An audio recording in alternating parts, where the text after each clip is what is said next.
Salam decoder. Hai guys, ketemu lagi di materi kamera dan pencahayaan episode kedua. Seperti yang pernah kita bahas di episode pertama, di episode kedua ini kita akan membahas tentang kamera video. Guys, seperti yang pernah kita bahas di episode pertama kemarin, bahwa ada ukuran frame atau ukuran gambar, kemudian ada kecepatan frame atau frame rate. Itu akan kita aplikasikan pada setting di kamera video. Nah, apa yang pengaruh dari hal tersebut? Frame rate dan frame size akan mempengaruhi di kualitas gambarnya. Semakin tinggi frame size dan frame rate yang kita gunakan, maka memori yang digunakan oleh kamera video juga akan semakin cepat habis. Kamera video yang akan kita bahas yang pertama adalah kamera video menggunakan handphone atau smartphone. Apa kelebihannya? Yang pertama adalah harganya yang murah. Smartphone seperti ini di pasaran hanya berharga 800 ribuan. Jadi teman-teman tidak perlu mengeluarkan dana sampai jutaan untuk mendapatkan HP seperti ini. Yang kedua, bodinya yang kecil. Bodi yang kecil memberikan keuntungan ketika teman-teman harus menyimpannya, baik masuk kantong atau masuk tas. Yang berikutnya, bodi yang kecil ini juga memberi efek pada bebannya yang ringan. Kelebihannya, ketika kita mengambil gambar dengan HP ini, kita tidak mudah capek. Yang keempat adalah HP ini sudah dilengkapi dengan dua kamera, baik kamera belakang maupun kamera depan, sehingga kita bisa mengambil gambar yang di depan kita, objek depan kita, atau kita mengambil gambar untuk selfie. Ini sangat diuntungkan ketika kita bikin vlog misalnya. Yang berikutnya adalah fitur dari kamera video di HP ini sudah dilengkapi dengan ukuran Full HD. Yang berikutnya adalah kelebihannya, HP ini sudah dilengkapi dengan mic internal, sehingga ketika kita mengambil gambar video, otomatis suaranya juga sudah terekam. Kelebihan berikutnya adalah kita bisa langsung take gambar video. Ketika kita dapat suatu momentum, kita tanpa harus beribet-ribet membuka lensa, melakukan setting dan sebagainya, kita bisa langsung melakukan rekaman video dengan menggunakan HP ini.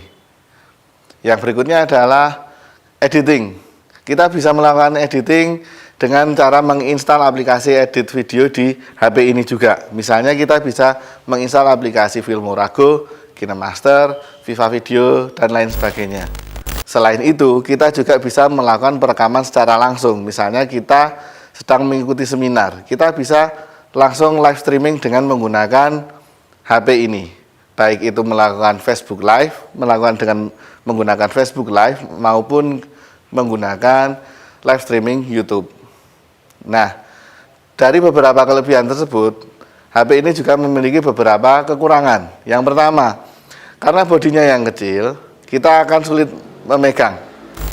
Yang kedua, bodinya yang ringan, ini akan sangat rentan terhadap getaran, sehingga kestabilan gambar kita kurang bisa menjaminnya.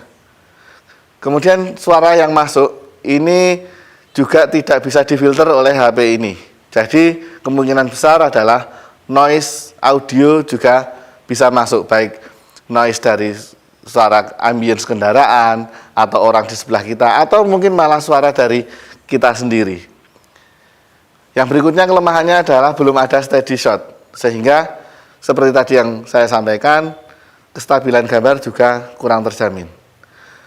Setelah itu, kelemahan yang berikutnya adalah ketika kita melakukan recording video dengan menggunakan HP ini terlalu lama, maka bodi dari HP ini akan cepat panas, dan ini tidak bagus untuk usia dari HP.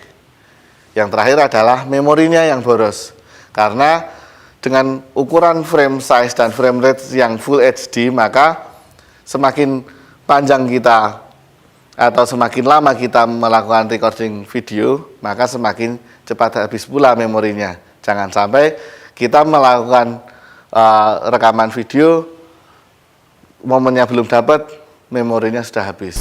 Kamera video yang berikutnya yang akan kita bahas adalah kamera DSLR. Kamera DSLR ini memiliki beberapa kelebihan tetapi juga memiliki beberapa kelemahan. Yang pertama, kelebihannya adalah bodinya yang kecil. Hal ini akan mempermudah kita dalam melakukan penyimpanan. Yang kedua, selain ukurannya yang kecil, bobotnya yang ringan. Ini memudahkan kita ketika harus mengambil gambar. Kita tidak akan lebih cepat capek. Yang berikutnya adalah fitur Full HD. Di beberapa DSLR sudah dilengkapi dengan fitur tersebut, sehingga kualitas gambarnya juga lebih bagus daripada yang belum Full HD. Selain itu, DSLR ini juga dilengkapi dengan mic internal, sehingga ketika kita mengambil gambar, otomatis suara juga akan langsung terekam.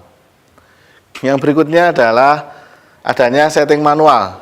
Di DSLR ini juga dilengkapi dengan setting manual untuk misalnya shutter speed, ISO, diafragma atau iris, kemudian untuk fokus.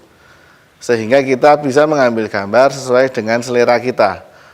Selanjutnya kelebihannya adalah lensanya. Lensa dari DSLR ini berbeda dengan smartphone tadi.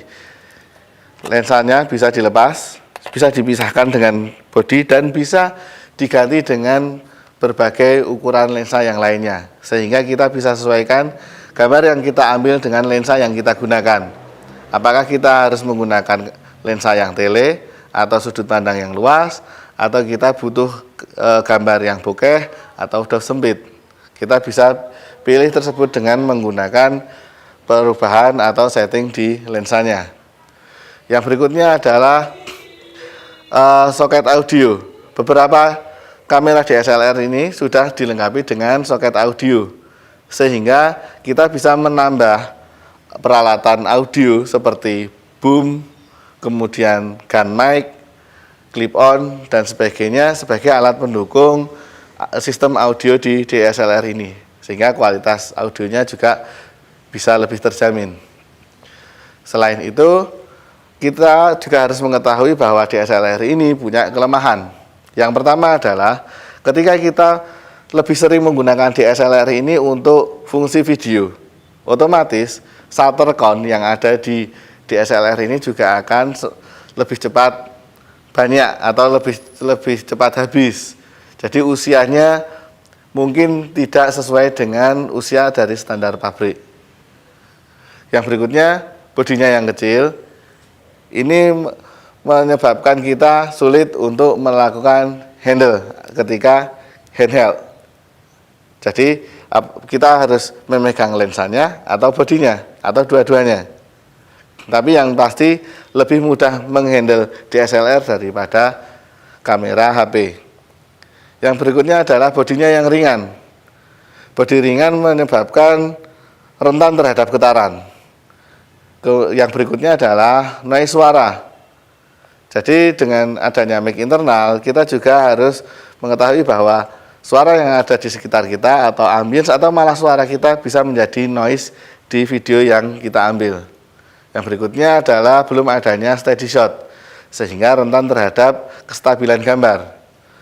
Selain itu, DSLR ini ketika digunakan untuk melakukan recording video yang dengan durasi lama, maka bodi DSLR ini juga akan lebih cepat panas, sehingga lebih rentan rusak. Yang terakhir adalah memorinya yang akan cepat habis, apalagi ketika kita menggunakan setting yang Full HD.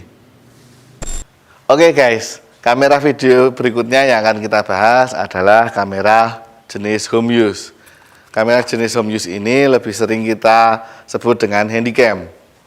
Handycam ini memiliki beberapa kelebihan dan juga kekurangan. Yang pertama adalah bodinya yang kecil, compact. Ini memudahkan kita untuk melakukan penyimpanan.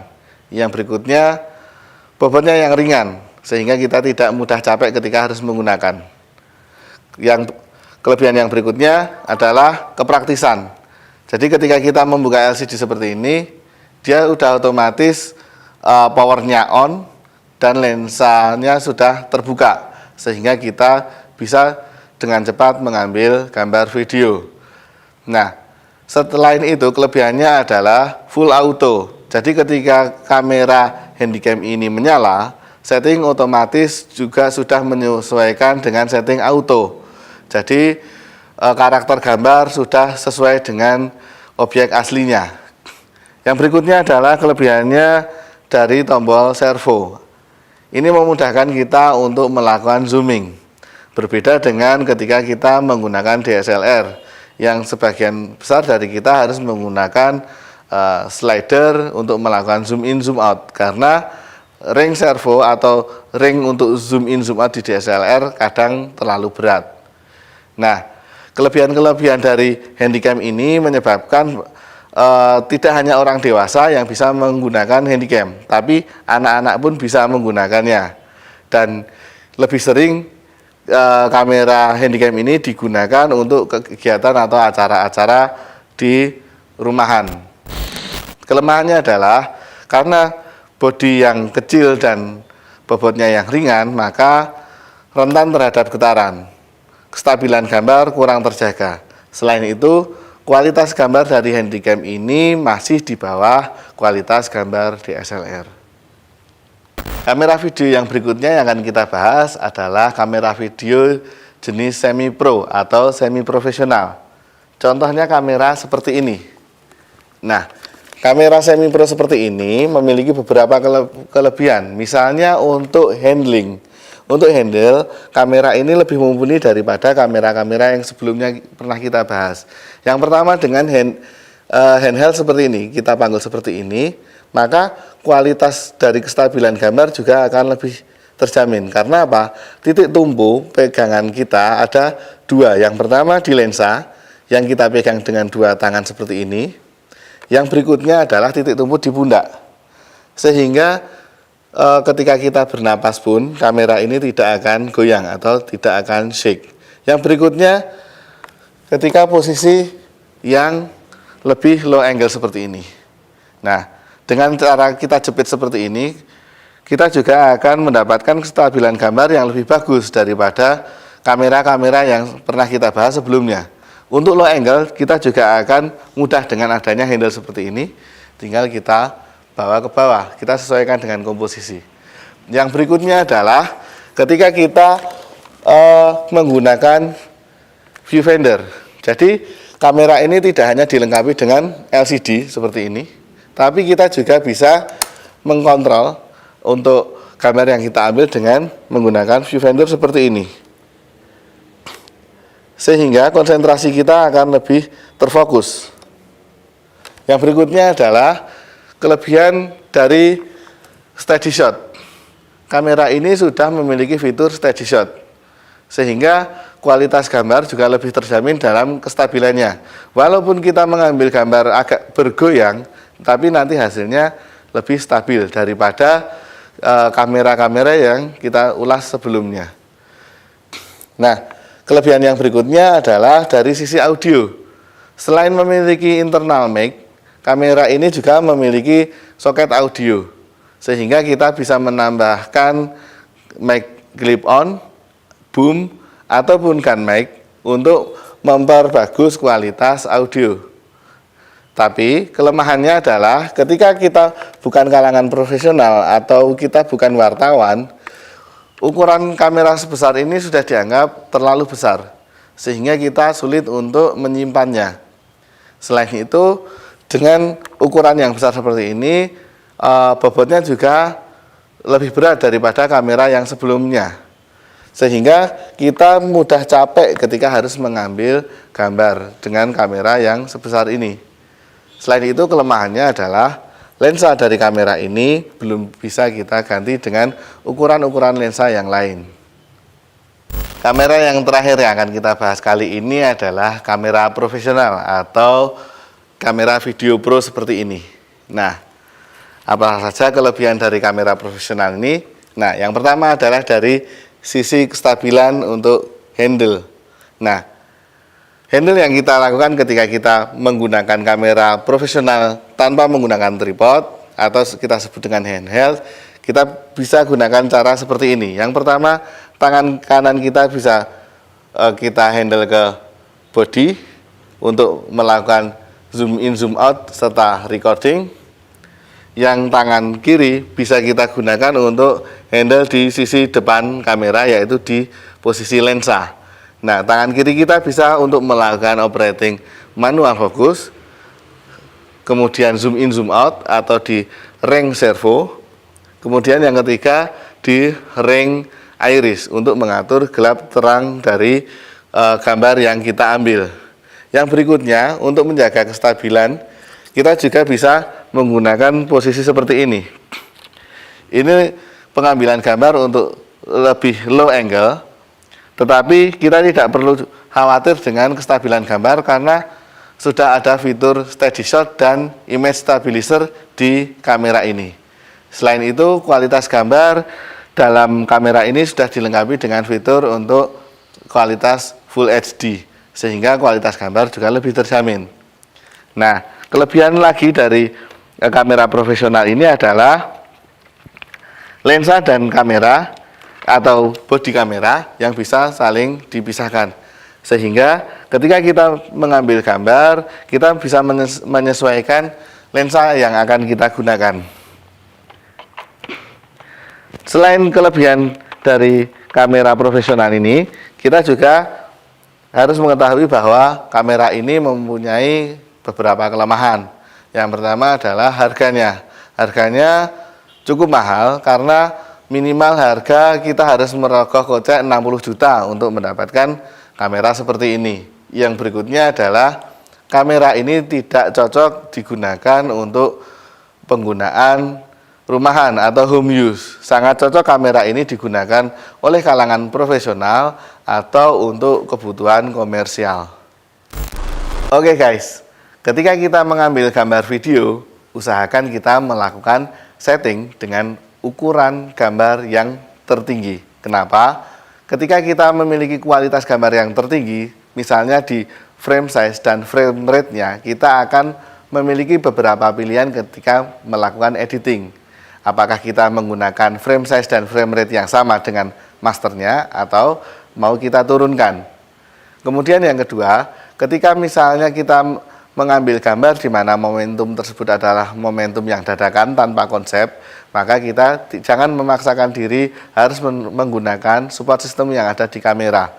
Kita gunakan support system kamera ketika memang kita melakukan pengambilan gambar yang terkonsep. Misalnya ketika kita ingin mengambil gambar yang stabil, kita cukup menambahkan dengan tripod.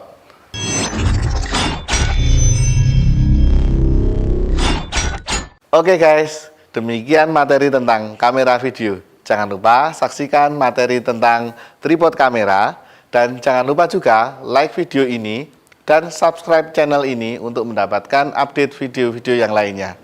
Oke, salam decoder.